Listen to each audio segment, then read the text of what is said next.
Секој град и секој регион има своја историја, култура и традиција. Камче, кое совршено се вклопува во мозаикот на националната историја, култура и традиција, понатаму во таа на поширокиот регион и на крај во глобалната слика на културни вредности на целиот свет кој ние како луѓе го населуваме. Според тоа, секоја генерација има историска должност да ги негува културните вредности на генерациите пред неа, да ги чува од заборав и да ги надополнува, предавајќи ја штафетата на поколенијата кои доаѓаат. И токму тоа е најголемата должност и најсветата причина за постоењето на хуманистичките науки, како археологија, историја, етнологија, антропологија, културологија, да го откријат заборавеното и да го чуваат запомнетото од заборав, како складирано знаење и поука за еднината, но и како спомен и гордо сведоштво за изминатиот пат низ времето и пространството кој сите ние колективно го минуваме. Пат кој започнува со едно скромно огниште, со една колиба и неколку алатки од камен и замислен поглед во ѕвездите на ноќното небо, полн со стравопочит, за да се развие во цела цивилизација која се стреми да ја освои Вселената. Но должноста и функцијата на овие науки не е само да го складираат сето тоа знаење и да го чуваат само во рамките на академските кругови, туку истото да го споделуваат со сите активни носители на таа нишка во времето и пространството. А има ли подобар начин за популаризирање на едно културно наследство од неговото изложување и презентирање во еден добро опремен и секогаш отворен музеј, кој на посетителите преку збор и визуелна презентација, преку автентични предмети и реконструкција го враќа минатото, макар и само еден мал дел од него, пред очите на посетителот жеден за знаење, а особено за оној гост, кој сака да се запознае со минатото на неговите директни предци, нешто што не секогаш го има во широко достапната литература и во школските учебници. Бидејќи, како што вели американскиот историчар Џеј Винтер, музеот е токму тоа – мост помеѓу академијата и јавноста. Воден од таа цел и мојот роден град Крива Паланка, мало провинцијско место на самата граница помеѓу Република Македонија и Република Бугарија, да се здобие со една таква институција, и јас, заедно со група млади ентузијасти, научни работници, изминавме еден долг пат додека музеот конечно да ги отвори своите врати пред кривопаланчани и посетителите од земјата, регионот и целиот свет. Јас, како етнолог по локација, во текот на моите студии и подоцна подолго време го истражував проблемот и барав начини како да ја започнам целата таа работа. Веднаш по завршувањето на студиите, добре дојдено за мене беше едно советување или семинар кој се одржа во Самоков, Порече, и на кој нашиот предавач од Словенија, интересирајќи се за мојата општина и непостоењето на музеј во неа, ми даде совет од типот: еве ти можност, ќе изработиш проект за да направиш музеј и да си најдеш работа, тоест да се вработиш. И ама тоа не било така лесно. Проектот Градски музеј започна во 2006 година и веднаш најде над зидот проблеми и предизвици и една цела планина на товар кој што јас со спорадична помош на поединци, институции и организации морав или барем сакав да го изнесам до крај. Во годините кога се раѓаше идејата за формирање на Градски музеј во Крива Паланка, нашиот град ниту имаше идеја, ниту разработен план, ниту воопшто некаква намера за формирање на таква институција. Историски имало некакви обити или идеи за формирање на музеј, но се завршило на тоа. Златните времиња на социјализмот поминаа, а Крива Паланка излезе од нив без музеј. Транзицијата започна, траеше и се уште трае, Крива Паланка пак немаше музеј. Самата констелација на политичките односи во времето кога решив да го започнам овој проект беше неповолна. Од една страна, јас бев млад, што туку завршен етнолог без никаков политички багаж и авторитет, кој се залага за толку голема идеја која раководните лица не ја препознаваат, или тие кои ја препознаваат не се во позиција да решаваат.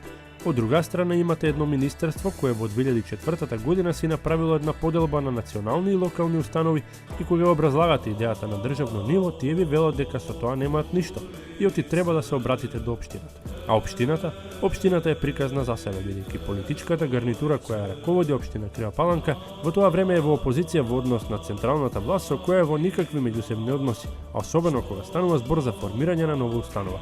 Во сета таа констелација на односи, услови на некохабитација, отсуство на меѓуинституционална соработка, мали буџети за културата, непрепознавање на благородна идеја, стратегијата која што ја преземав јас беше проекти. Да, пишување на проекти и конкурирање за средства пред меѓународни донатори, амбасади, организации, фондови и Министерството за култура. Тука се јави една добра околност, една совршена прилика. Во 2006 година, владата на Република Македонија, тоест Министерството за одбрана, се ослободуваше од вишокот на објекти со кои што не можеше да управува и ги предаваше на управување на други органи. Тогаш нашата општина успеа да го добие на управување стариот официрски дом или дом на Арама. Прилично добра необарокна зграда изградена во 1927 година од страна на српскиот окупаторски режим. Токму таа зграда и незините просторни потенцијали беа голема инспирација за туркање на процесот на основање и формирање на Градскиот музеј во Крива Паланка.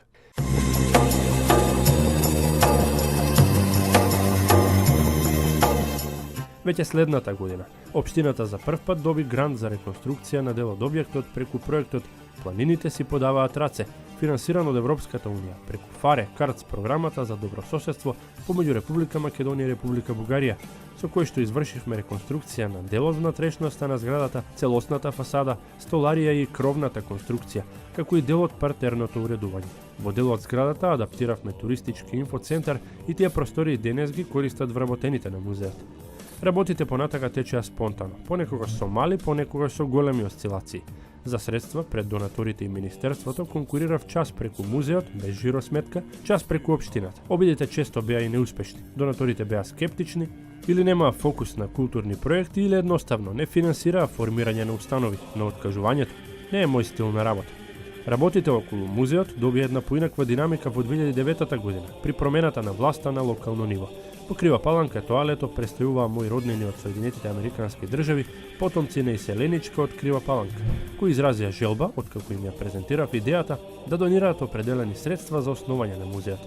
Среќна околност во тоа време беше што во меѓувреме и норвешката амбасада од Скопје одговори позитивно на една моја апликација за проект, при што во 2010 и 2011 година ги реализиравме следните проекти: градскиот живот и историја на македонците и ромите во Крива Паланка, финансиран од амбасадата на Кралството Норвешка во Република Македонија, со кој што извршивме реконструкција на големата сала, дел од влезната партија и столаријата во музеот и адаптиравме во постојана етнолошка поставка на староградскиот живот во Крива Паланка. Потоа градски музеј Крива Паланка, реновирање и основање, финансиран од Меморијалниот фонд Мери Елен Хейлбурн од Сан Франциско, Соединетите Американски држави. Со овој проект беа здружени средствата за реконструкција на големата сала во музеот и истиот ги финансираше горе споменатите градежни активности. Дополнително во тие години и Министерството за култура позитивно одлучи во годишната програма за 2010 да ни финансира два проекта од национален интерес. И тоа: прва староградска етно поставка и прва историска поставка, со кој што ја оформивме споменатата староградска поставка, а на катот на веќе реновираниот дел на музеот од првиот проект формиравме мала постојана историска поставка, за која набавивме соодветни витрини, испечативме изложбени панели, откупивме и реконструиравме историски предмети. Со реализација на овие неколку проекти кои што ги споменав, музеот веќе започна да наликува на некаква нормална музејска установа. Имаше работни простории, имаше две збирки, иако недокументирани, имаше две постојани поставки, од кои едната прилично богата и впечатлива. Кадар музеот немаше. Јас претходно од екзистенцијални причини морав да се снаоѓам за вработување и во тие години, а и потоа работев во Ќустендо. Во музеот повремено како проектно ангажирано работеше и по некое стручно лице соодветно на потребите на тие мали проекти кои ги направивме и реализиравме.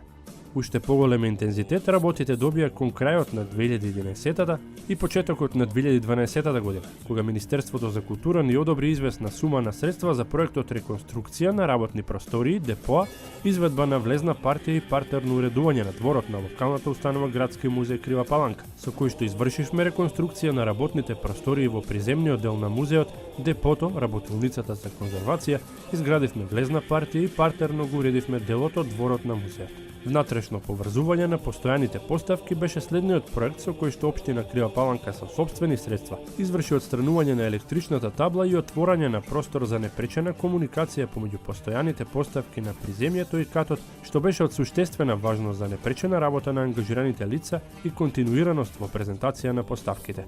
Во рамките на овој проект беше реконструирана една просторија во која се сместени продавницата за сувенири и туристичката инфоточка, отворени во рамките на проектот Кривопаланички сувенир, кој што беше реализиран во соработка на општина Крива Паланка и Сдруженијето на граѓани кластер за туризам од Крива Паланка и повторно Норвешката амбасада од Скопје. Во истата таа година ИПА програмата за прекугранична соработка помеѓу Република Македонија и Република Бугарија одобри еден поголем грант на општината Крива Паланка во рамките на проектот Културното наследство мост кон заедничка иднина, кој предвидуваше реконструкција на западното крило на музеот и негова адаптација во постојана археолошка поставка. Проектот беше успешно реализиран во следниот временски период. Со овој проект беше реконструирано западното крило, беше набавена и монтирана современа опрема за видеонадзор, противпожарен и алармен систем, беа набавени и монтирани современи музејски витрини и сталажи, беше уреден дворот со фонтана и детско игралиште. Едноставно беше комплетиран поголем дел од зградата на музеот и дворното место околу музеот.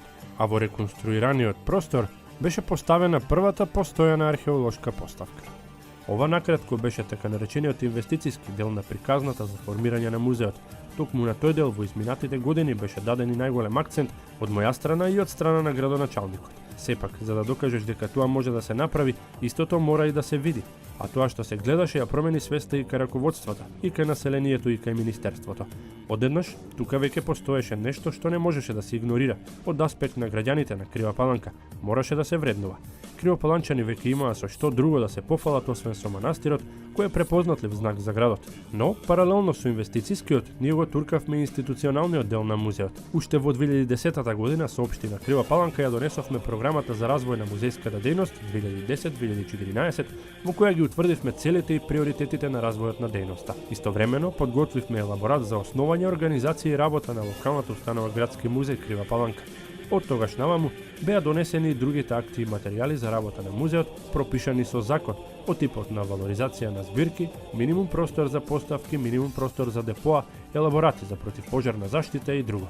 Болна тема и тогаш и сега останува вработувањето на кадар во музеот, тргнувајќи од тоа дека ние се формиравме како локална установа, вработувањето на кадар и финансиските импликации околу него се натовар на општината. Министерството, тоа е државата, воопшто не учествува во финансирањето на музеот, освен во делот на малите проекти од годишната програма. Ние посветено работевме и на тоа поле. Настојувавме како работно ангажиран персонал во сите овие проекти кои што ги набројав да ангажираме луѓе од дејноста, значи етнолози, археолози, историчари на уметност, класични филолози и слично. Денеска состојбата со кадарот на музеот е следна: еден вработен раководител, директор, двајца археолог и класичен филолог привремено вработени и по еден етнолог и историчар на уметност вработени по договор.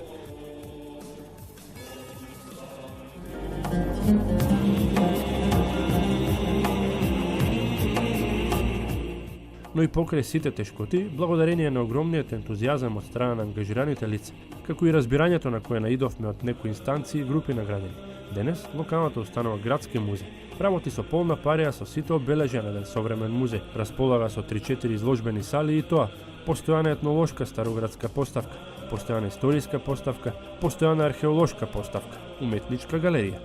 Обезбедено е соодветно депо со конзерваторска работилница и е завршено електронското документирање на предметите со кои располага музеот.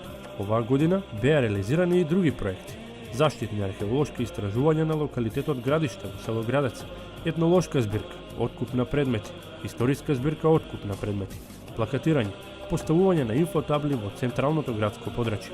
Во рамките на погоре споменатите проекти, локалната установа Градски музеј ја збогати својата дејност со свои сопствени печатени изданија, меѓу кои што веќе објавен вториот број на научниот гласник на музеот Славишки зборник. Издадена е брошура во кој се обработени занаетите и нивната историја во Крива Паланка, Република Македонија и Дупница, Република Бугарија. Објавена е книга по патот на легендите, во која се поместени на интересните легенди од Кривопаланечко, која што покрај својот популаризирачки карактер има една друга многу значајна улога: зачувување на тој дел од кривопаланечката традиција од вечниот заборав со заминувањето на последните генерации кои ја помнат. Испечатена е брошура во која се маркирани културно-историските споменици во Кривопаланечко. Објавени се серија каталози за уметнички изложби, како и друг пропаганден материјал. Покрај тоа, локалната установа Градски музеј е чест домакин на разни промоции на книги, предавања, концерти, работилници, модни ревии и други настани. Градскиот музеј работи и на туристичка промоција. Во општината и во манастирот Свети Јоаким Осовски се поставени инфотерминали на кои музеот е представен како важна туристичка дестинација за посета. И како естетско-креативно заокружување на нашата културна дејност, годинава учествувавме со свој авторски етнофилм на традиционалниот фестивал на етнолошки филмови Кратово 2014, под наслов "Постапките на кривопаланичката традиција", во кој беа представени некои подзаборавени народни верувања, песни и игри. Севкупно земено, локалната установа Градски музеј прерасна во вистински извори домакин на културни збиднувања, со што не само што го збогатува и унапредува локалниот културно-образовен живот, туку иницијатор на нови квалитети во културните процеси во градот, за што сведочат впечатоците на бројните посетители од земјава и целиот свет на словенските јазици од регионот, на грчки, романски, англиски, француски, па дури и на арапски, запишани во музејската книга за впечатоци.